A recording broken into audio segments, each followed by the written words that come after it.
Simon John Hickey installs downlights and air conditioners for a living. But in his spare time, this tradie likes to ruffle a few feathers, and he doesn't seem bothered about the nickname he's earned for his radical views.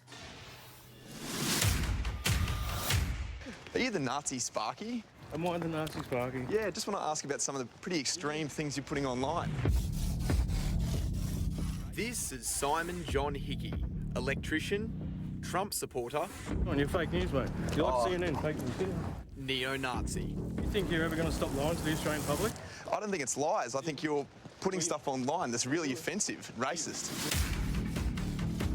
He's also the subject of a fair trading investigation. How's your electrician business going? I find that hard to believe.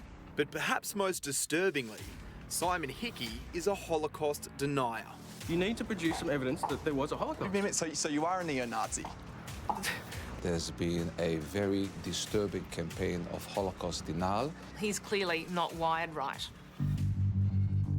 At first glance, the website for Simon Hickey's small business, Smerff Electrical, seems fairly unassuming. But look closer. It's clear the site's owner is nothing short of a racist.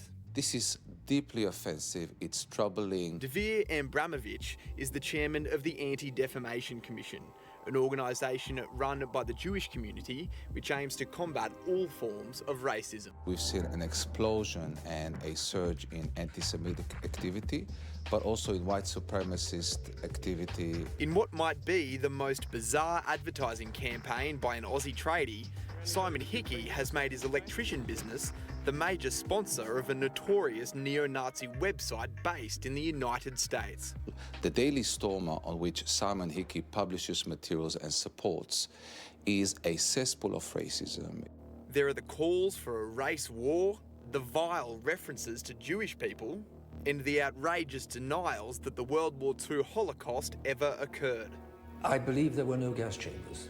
If you look at the symbol that this electrician uses on his website, it's actually of a Nazi guard standing outside Auschwitz. There's just no place for that racism in modern society, Simon. There's no place. It says you. It says a lot of people, says the wider community. This is the electrician outside court when he was charged with using superglue to seal shut the doors of a suburban real estate office. Well, she's been sending me harassing text messages for the last month about money that's not owed. He was also accused of harassing his property manager and cutting the phone lines to the building, all because of an alleged dispute over his rent payments. We didn't have any internet or any communications, and we're wondering what was going on. Kate Grimes runs the cafe next door to the real estate office, and she says her business suffered financially when the wires were cut. And the real estate came in next door and said, "Did you see anyone hanging around?" And I said, "Well, what's happened?" And they said, all our locks had been superglued. When Simon Hickey faced court accused of willfully damaging the real estate office and harassing one of its staff members, the charges were dropped, with prosecutors saying there was not enough evidence to convict him.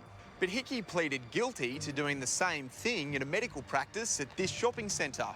We're told that on that occasion, the Nazi Sparky became enraged when he couldn't book an appointment. He superglued the doors closed because the Muslim doctor was away celebrating Ramadan. I mean, people like this who are full of hate, they're irrational. Courier Mail commentator Kylie Lang. Well, he's extremely angry, he's obviously unhinged, and if he were an electrician wanting to come to my place, I would be putting up every kind of security I could think of.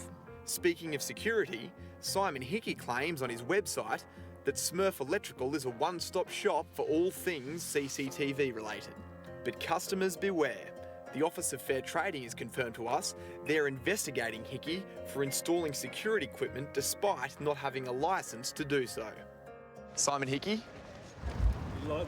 Simon, Harry Clark from A Current Affair. Are you the Nazi Sparky? When we caught up with Hickey, he was facing court again, this time accused of harassing more people online. We asked him about the drama with the real estate agent and the Muslim doctor. The charge has been dismissed by magistrate. But you did get convicted for putting superglue in the door of that medical centre. And we asked him to explain his ridiculous denial of the Nazi genocide. Just give me some evidence the Holocaust happened. It's a simple question. Give me some evidence that it didn't. No, you're the one. There are historians, there are survivors, there are people who've lived it, there are gas chambers. You're accusing a whole race of people we just asked. You're accusing us of genocide. He even fired up at our cameraman. Simon, don't touch the camera. He accused us in the mainstream media of lying to the public, making sure his fake news sign was in the picture. Watch where the camera is, dude. Watch where the camera is. But Hickey seems happy to share fake information about his own business. On the review website, yelp.com, Smerff Electrical is listed at the address of a completely different electrical supply company with no relationship to Smerff. Funnily enough, the company's 2 glowing reviews on that site came from people based in the US. Other reviews aren't so positive. This man says, "Turned up at our house with a company van that had stickers on it reading, 'It's a white man's duty to protect his bloodline,' and surfaced alarm missiles on it." Every bigot has a megaphone, and they can use Facebook, Twitter, YouTube to spread their toxic agenda. The fact is we have to be censoring some of this stuff that's out there because it's unhelpful, it incites violence. Simon John Hickey was fined $600 for supergluing the door of the medical centre and made to pay another $300 to repair the damage. As for the additional charges of online harassment, they're still before the court and Hickey has pleaded not guilty.